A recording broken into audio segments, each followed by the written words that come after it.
Well, hey there. Thanks for joining us here today. I'm Cindy Watson. I'm your host of Art of Feminine Negotiation, and I'm excited to introduce you today to Linda Hollander. We're going to be talking about negotiating for corporate sponsorships and how you can get corporate sponsorships as well. So welcome, Linda. It's so great to have you here. Hey, great to be here, Cindy. Yeah, I can't wait to dig into the conversation. I remember when I first got introduced to what you did, and you seem to be one of the very few people who specialize in this. It really piqued my interest because I think it's an area a lot of people don't think about, or they don't think it's something that they could do. So for those of you who don't know, Linda Hollander is the industry leader in teaching people about the sponsorship process and getting sponsorship success. She's been featured by Inc. and Entrepreneur magazines as the leading expert on corporate sponsorship. And she's also the author of Corporate Sponsorship in 3 Easy Steps and the founder of Sponsor Concierge and Sponsor Secret Seminar. And I will tell you, I attended the Sponsor Secret Seminar recently, and it was worth its weight in gold and then some. So many incredible nuggets being dropped. I walked away feeling so empowered to be able to get out there and start getting those corporate sponsors myself. So before we jump in case we've got some listeners who just sort of tuned in or like, I'm not sure what you mean by corporate sponsorship. Can you define what sponsorship is for our listeners? Absolutely, I would love to. So corporate sponsorship is connecting a company to people who buy things. So if you know people who buy things, you could get sponsors. So sponsors will pay you money, and what you provide to them is marketing, branding, and promotion for that particular company. So if you want, I could give you some examples of it. Maybe people can learn a little bit more by example. So the way I got started in corporate sponsorship was that I love that Cindy has the message of female empowerment, because I started a business and it got me out of the poverty trap. It got me out of an abusive relationship. And, the Tina Turner, we just lost her. Yeah. I really related to her story because she was also a feminist icon who really took back her power. Yeah. So I did it by starting a business. And then I wanted to show other women how to do that, how to become empowered financially by entrepreneurship, starting and succeeding in your own small business.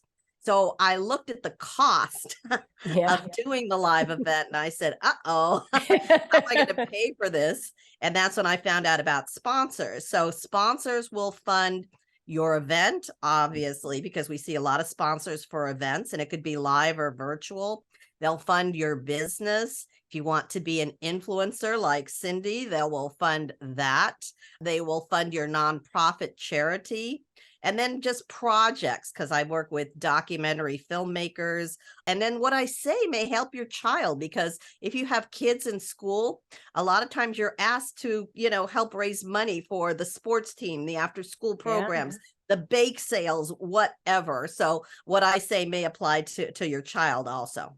Oh, I can't wait. And dig in a bit. You mentioned about that coming from poverty and an abusive relationship. And I thank you always for being so vulnerable and sharing. I think it really helps people. We don't talk about that kind of stuff enough. So I love that you are brave enough to do that. I'd love to tell us a little bit more about how you came to be the guru on corporate sponsorship, because I love your story about the wealthy bag lady and how things evolved for you. Yeah, well, I had that brand for a while, a Wealthy Bag Lady, because I started a company that printed shopping bags for businesses. And you saw our shopping bags at shopping malls, at trade shows. And I started it with my best friend who, was another woman who I'd met in school. So I'll give you an example of maybe how I got the first sponsor, which was Bank of America.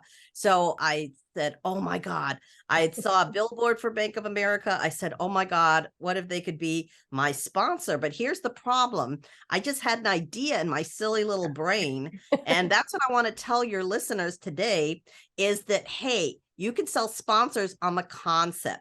You don't need experience, because I had no experience. You don't need a fancy office. I didn't have an office. I worked at home like you with the cat. And then you don't need a big following, because here's where I think a lot of people really get stuck, because they think, okay, when I reach this level of audience or that level, then I'll start getting my sponsors. No. You sell them on the concept while you're building your fan base. So basically what I did is I called Bank of America. I got the guy who could greenlight it, the sponsorship. I came down, and here's where you might want to write something down. I showed him my sponsor proposal. And then he looked at the proposal and handed it back to me and said, yes, we'll sponsor you. Oh my And gosh. it was over five figures. It was, American $10,000, my first sponsor deal. Amazing. And that's kind of how everything started. And once you start getting a sponsor, one leads to another. So then I got IBM, I got Walmart, I got Wells Fargo, I got Microsoft, I got FedEx, and all these other really great sponsors. So then people said, how the heck are you doing this? I thought you had to be a big company. And I said, no, you don't. And so that's really where I moved from teaching women's business empowerment to teaching sponsorships, which I've been doing for over 20 years. Yeah, I love it. And that was such an eye opener. The first time I ever heard you speak on it, I was like, oh my, because I was exactly where you'd say it. That I'm like, oh, I have to hit this level before I can really have the credibility. So when your story gave me such hope, I was like, this is fabulous. And obviously mindset is a big part. I often say negotiating our mindset is our first and most important negotiation. So for you, Linda, what role did mindset play for you? And what advice would you have for our listeners about the mindset they should adopt to be successful in attracting those corporate sponsors? Well, first of all, I know a lot of the listeners are women, but for women and men, we have a script in our head, and it's a lousy script, and it says, I'm not good enough. Yeah. And I definitely had that going on, and, when I saw that billboard for Bank of America, I went home and I self-sabotaged. Yeah. And I said, forget it. They're not going to talk to me. What am I, this little frizzy haired Jewish girl in a kitchen?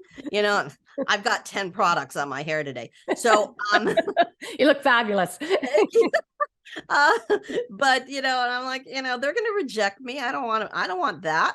And so I buried it, and I didn't go right for it, and that's okay. But man, when I decided to do it, that's when everything started to happen. So as far as mindset, really, I think of a couple of things. I said, well, what's the worst that could happen if I call a potential sponsor? They'll say no, and then I'll say next. Yeah. And then I also went to Ireland. I love travel, as you know. I went to Ireland, and there's a saying in Ireland that there's no strangers. There are just friends you haven't met yet. But when I get into a scary situation, like speaking on a big stage or a negotiation or, contacting a prospective sponsor, I think, hey, this is just a friend I haven't met yet. And, the worst thing they're going to do is maybe not like me or say, they're not interested. And then I'll just move on to another one. I love that. I think that's great advice. And I love your authenticity about it. I think it allows people, gives them permission to acknowledge these feelings they have that we sometimes try and push down, because then we're better equipped to deal with them. So that's so great. Now, you had talked a little bit about it in the definition, but can you give us some more examples for our listeners about some of the benefits of corporate sponsorship? So if somebody's out there going, well, how could I use corporate sponsorship? How would it benefit me? What are some of the benefits? Well, the most obvious benefit is money. Because, that's why most people get sponsorship, because it's money you don't have to pay back. And we don't want you to get $100 here, $100 there. As Cindy knows, I teach you to get, 10,000, 25, 50, 100,000, even higher from each sponsor. So you put together a bunch of sponsors, and it could be quite lucrative. Another thing you get with corporate sponsors is in-kind sponsorship. And in-kind sponsorship, it's also called trade sponsorship. And that means you could get airline flights, you could get cars, you could get hotel rooms, you could get printing, you could get product, all kinds of things, which is valuable, and it's budget relieving. So you could get that from your sponsors. But I don't want you to just go for in-kind. Go for the cash. And then if they can't make that deal, go for the in-kind. And sometimes a deal is half cash, half in-kind, etc. You can get media with sponsors. So if you want big media, one of the biggest secrets is that a lot of the media that you see and that you hear, people haven't paid for that. They've done trades for that. So you could get media.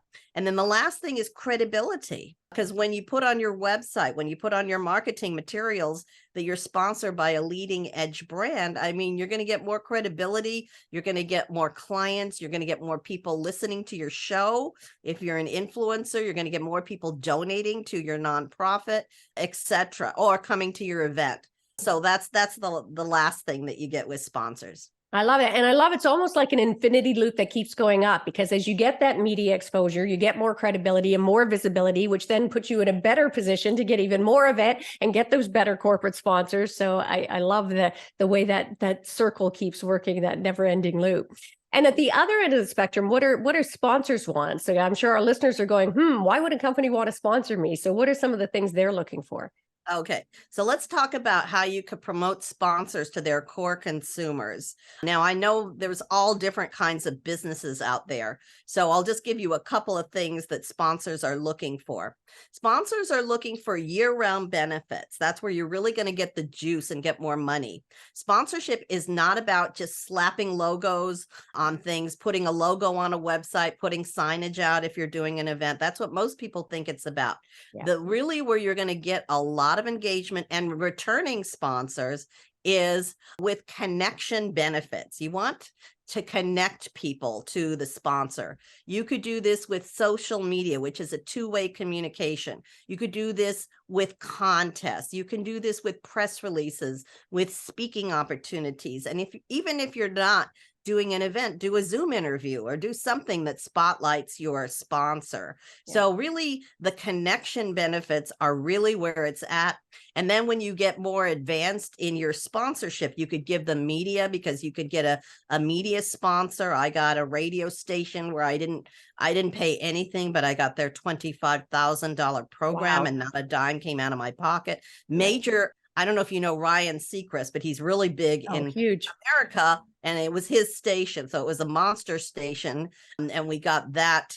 Also, sponsors want cause marketing benefits. That's become really big after the pandemic, because every company now has a social responsibility department. So if you could show them how giving you money is going to bolster their image, because people like to buy from companies that give back to the community, that are not just bottom line profit oriented. So those are some things you could do for sponsors. And everything I just mentioned is either low cost or no cost, but it has a high perceived value to your sponsor. So don't think that you have to shell out a lot of money for your sponsor benefits, because you really don't. Oh, I love you. Always give such content. So many people I find have had interviews where people are like just teasing about stuff because they're wanting just to make that sale, but you always deliver such great content. And how, for our listeners who are going, well, how do I even find a sponsor? What are some suggestions you have there for how we can start finding corporate sponsors? Where to look?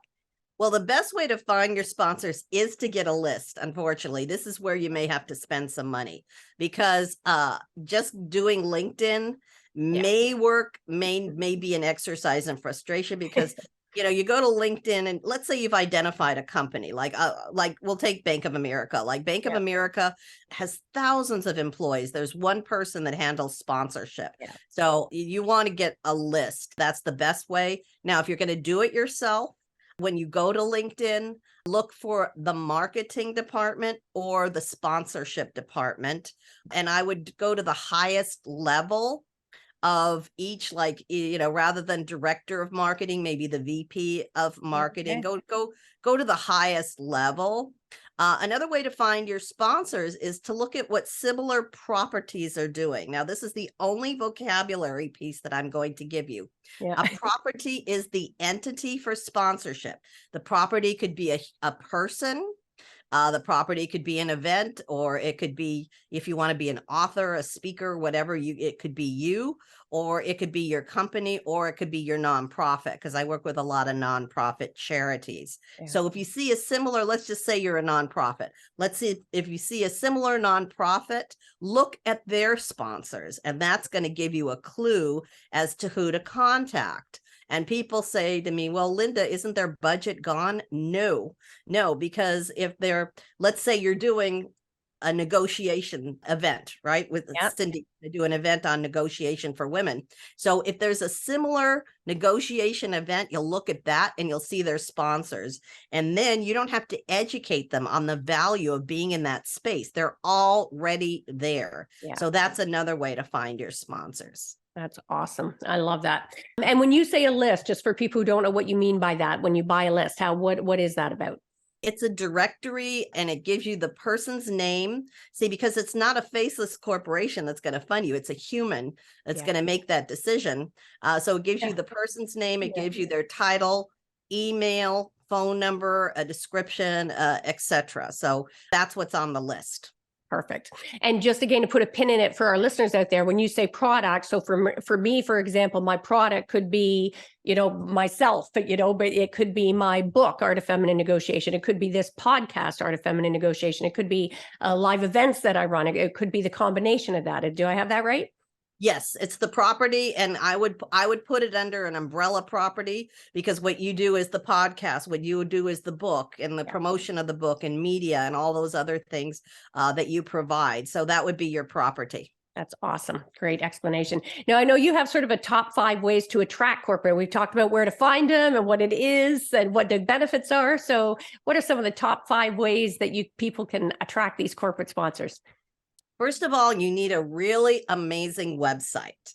The website is the great equalizer, as well as the sponsor proposal that we talked about, because sponsors are going to check out your website. Absolutely. Just like if you're going to invest in somebody, you'll check out their website. What does it take? A couple minutes to look at their website. So, and that's how I got Walmart as one of my first sponsors, because they saw my website and they called me. So really have an amazing website. I don't want to see any homemade stuff. I want to see something that looks both professional and personality. So you don't want kind of an IBM website. You want a website that really looks good, but has some kind of a personality to it. So that's one of the things that you need to get sponsors. We talked about the proposal. You'll need that industry standard proposal to get sponsors. You'll need a good, what we call a pitch letter. And then the pitch letter is your cover email. And that has to have certain languaging in it, because sponsors want you to contact them by email. They don't want to be disturbed by a phone call. I know that because sponsors have told me off the record. So you'll need a good subject line. You'll need to be brief, brilliant, and gone. Like, don't go on too long. Know that these people that you're contacting are type A, and they want all the information that they can skim in a few minutes before they're late to a meeting. So just kind of keep that in mind when you're contacting your sponsors. Brief, brilliant, and gone. I love that. Brief, brilliant, and gone. Yeah. One of the pet peeves is ramblers. Yeah, that's good. I occupational hazard too, because my years as a social justice attorney. Sometimes I talk too long and I got to be just like, shut up, Cindy. Just get in, get out, right? So now we've attracted corporate sponsors. I've heard you give some fabulous tips about some things to do to keep corporate sponsors, because I think a lot of people think of it as a one and done, right? And I love that you take the long-term view. Okay. Well, first you got to celebrate, because one of my clients told me this. They said, every time you do something, celebrate it. Go out with friends, open up some champagne, do the happy dance, do whatever you do to celebrate. And so after you've done your celebration and the happy dance to be getting your sponsors, it's all about relationships. And this is where you could probably learn from Cindy, because, good negotiation, you have to build that on the foundation of a good relationship. So you want to contact sponsors at least quarterly. You want to send them what we call a fulfillment report. Anytime you do something for the sponsor, just write it down on a Word doc or something, or whatever you use, one of the task apps, whatever. And then give them that document at least quarterly, go over it with them. And then sometimes you'll want to do what we call informal sponsor relations. So that's formal sponsor relations.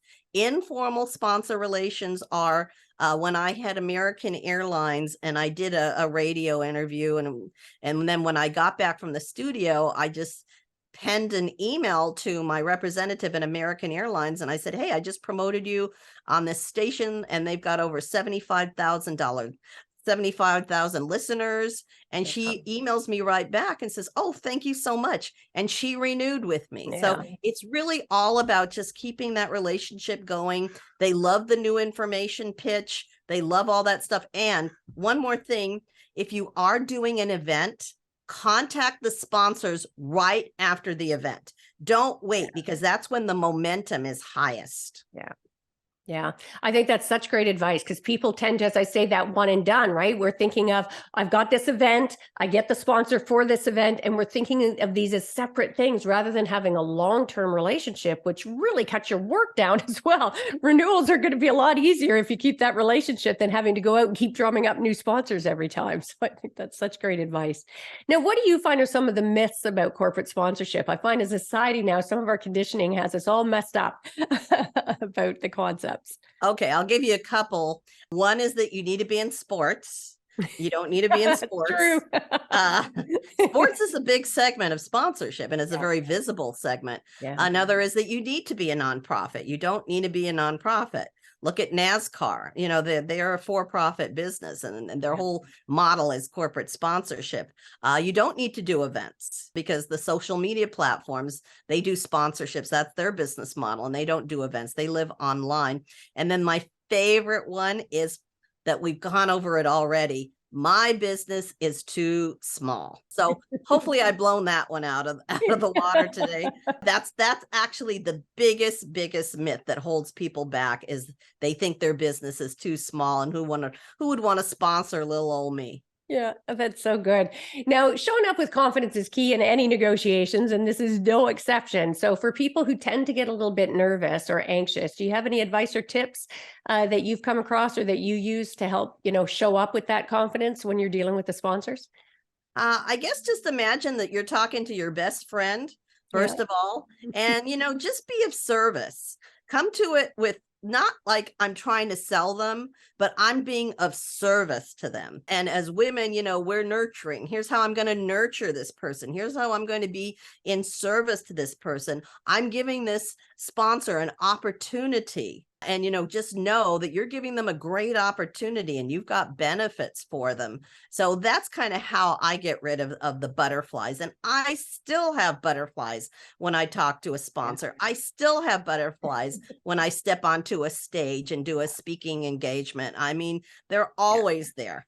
Yeah, that's a great spin though, Linda. I love that, about you're doing them a service, right? I think when you come with that mindset, you exude more confidence. That's a really clever one. I love that.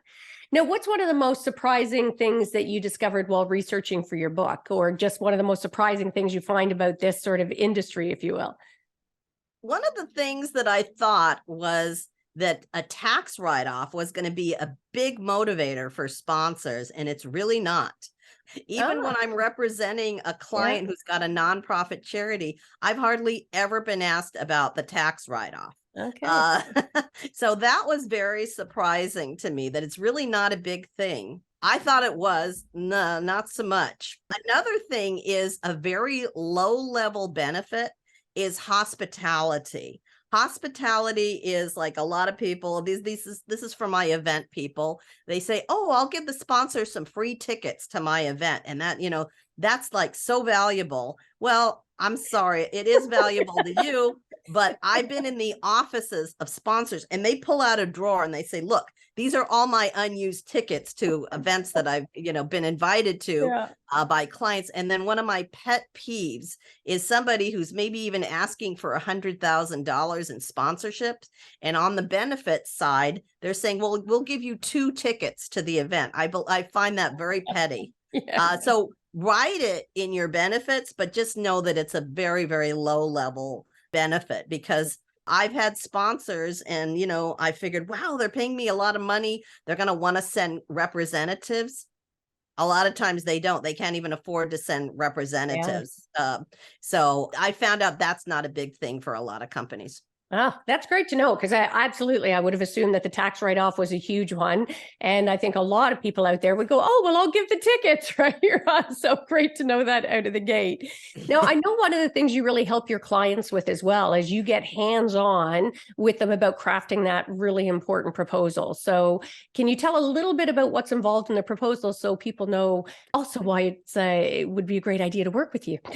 Sure. Okay. So first of all, the trend in sponsorship sponsor proposals is more graphics and less text, because Cindy and I were even talking about how people have very limited attention spans now. I mean, look how we get our information, posts and texts and bite-sized stuff. So here's what you want to put in your sponsor proposal. You want to put your demographics in there. Describe your audience. You'll want to put benefits, and they have to be, remember, the right compelling benefits. You'll want to put your marketing in there. How do you do marketing? How do you get the word out about what you do? If you have testimonials, definitely put those in there. And then put some storytelling in there, and we did a whole storytelling workshop at the event Cindy was at, because remember, you want to make that emotional connection. You want to show the humanity of what you do. So for over 20 years, we've worked with clients to help them develop the proposal, to help them know which sponsors to go to, and then to really get them the most money. So that's what we do at my company, and my company is Sponsor Concierge. That's so great. And anything that you have packed so much value into it. You speak quickly, which is awesome, because you were able to pack in probably more content than I would normally ever get on this show. So I hope for our listeners, you're really appreciating. Go back and listen, take notes. You got some major gold nuggets here. Is there anything else that you think that we've missed that you'd want to make sure our listeners know about? First of all, I want to offer something free to the listeners. You could get the #1 secret for getting sponsors at successwithsponsors.com. So we'll put that in the show notes, successwithsponsors.com. You'll get that #1 secret for getting sponsors. Also, if you go there, write a sponsor strategy session, because I do a free sponsor strategy session. And when we do one, oh my God, it is magic. We laser focus in on you and your unique attributes and benefits that you could give to your sponsors. I show you how to find money in ways you never even thought of. So just put that in the subject line when you go to successwithsponsors.com. And lastly, I want you to just hold your head up high. I want you to know that you can do this. You have quality, you have benefits to offer your sponsors. You have worth in the corporate arena, and you really don't know what that worth is going to be until you explore it. So I am so honored that Cindy has invited me to be her guest here. I'm in gratitude that you've spent your time with us today, and just feel free to contact me at successwithsponsors.com. Oh, so good. Generous gifts. Thank you for that. And for our listeners, take advantage of that, because you do not want to miss the chance. If you have ever thought about this, or if this has sparked an interest for you, make sure you take advantage to get that laser focused one-on-one time with Linda, which is super valuable. And Linda, thank you so much for dropping the gold nuggets. We've really loved having you here. And I normally like to end by asking, what's one of the greatest mindset shifts that you've ever had in your life? It doesn't have to be anything to do with sponsorship. It can, but just one of those things that makes you show up differently or think differently. Well, when I first started as a speaker, I tried to emulate speakers that I knew. There was one woman named Allie Brown who was just beautiful and brilliant. And then there was another woman named Mimi Donaldson who was more like me. She was this real short, petite little Jewish woman. And she was so funny because she got her training in comedy clubs. Oh, nice. And I wanted to be like them so much. And then one day my husband wrote me a note and he said, just be you. Oh, I love Just that. be you. Nobody else can be you. Nobody else has your stories. So that's what I want to tell you. Just be you. Don't try to emulate other people. You're never going to be like them. You could use them as role models. And I mentioned earlier that Tina Turner was a role model for me. And I've really taken her passing very personally because I relate to her story and how she became such an amazing icon. But she kind of knew, hey, I'm going to be me. She made a comeback in her 40s and, completely reinvented herself. And I think that's why so many people could relate to her, because of her authenticity. And so that's the parting words that I'm going to tell you. Oh, and that is a life-changing mindset shift, because We spend so long, and you watch even kids and you know, growing up, we spend so long trying to be like everybody else. And the most successful are the people who never gave a rat's ass about being like everybody else, who are just truly 100% authentically themselves. So what a great note to end on. So again, thank you so much for joining us, Linda. I've loved this conversation, and so glad to be able to introduce it to my audience. So thank you. Thank you. And for our listeners out there, I have no doubt, like I say, that was a gold star, 5-star across the board download of really, really valuable information. So I don't have to ask if you got value from this episode. Make sure to share this with other people within your community who you know could get the benefit of thinking, hey, maybe this is something that would benefit me as well. And make sure to subscribe to the podcast if you haven't done that already. And before we sign off, just wanted to share a few ways we can work together. If you happen to be looking to up-level your negotiation skills, because all of life is a negotiation, I've got everything from online to group to my signature one-on-one or mastermind VIP experiences available so that you can leverage your innate power to get more of what you want and deserve in life. So if that sounds interesting, check it out at artoffemininenegotiation.com, and make sure to grab a copy of my book if you haven't done that yet. Also, The Art of Feminine Negotiation, so easy to remember. And that is a wrap for this episode. And until next time, go forth and negotiate your best life on your terms so you can stop missing out and start getting more of what you want and deserve from the boardroom to the bedroom. Until next time, take care.